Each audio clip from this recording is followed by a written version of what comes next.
Well, trying a different method of uploading a video. I'm not using the Canvas method this time. I'm going through YouTube. The reason being that I had recorded another video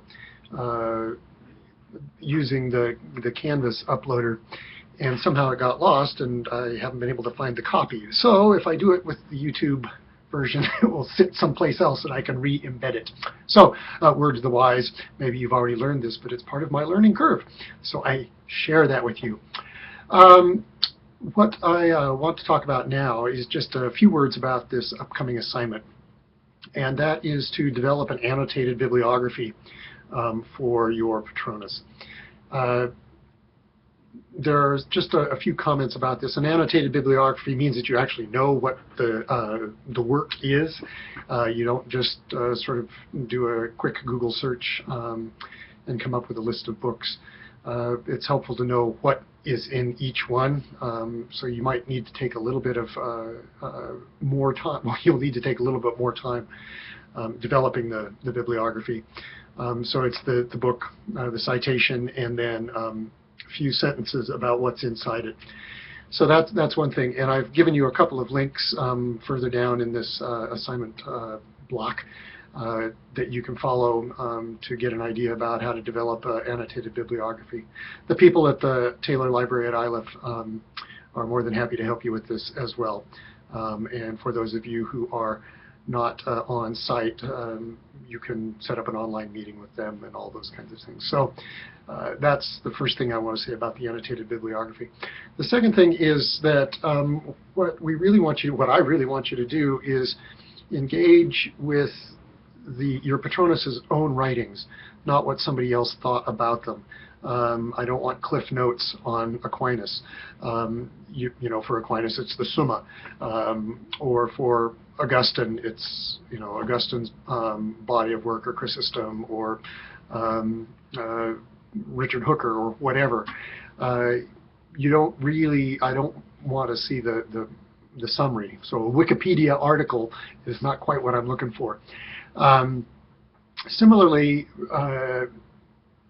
mostly you're going to want the real works of the individual, not somebody's writing about them. I want you to engage with the Patronus. I don't want you to engage with somebody who's engaged the Patronus. Now, that's a general overall statement about that. There may be some instances where you will want to have secondary source material simply because you know that the Patronus is going to be relatively opaque in some subjects. If you've never read Aquinas, for example, you might want to have another source that can help you understand how the Summa is outlined, set up, so that you can figure out how to read what's going on in that book. So those are the two sort of primary statements I want to make about developing this bibliography. I want primary sources, mostly primary sources, and then it's not just list the sources of everything that he or she has written, but which ones you are going to rely on and why. So there's a little paragraph under each citation saying this is what's in this, so that I know that. And then recall too that there are 7 areas on the ordination exams, and I've listed those there as a reminder of what you're going to be looking for. So it may be that after you've gone through everything that somebody has written, you don't see anything that it looks like they've written that might have something to do with worship. Just make a note of that, because we might have to help see if we can find something before that. So I trust that's a good enough introduction to what you're doing now. You're developing your relationship with your Patronus, figuring out what you might be able to rely on him or her for as we go further into this course. Again, if you have any questions at all, please let me know. Bye-bye.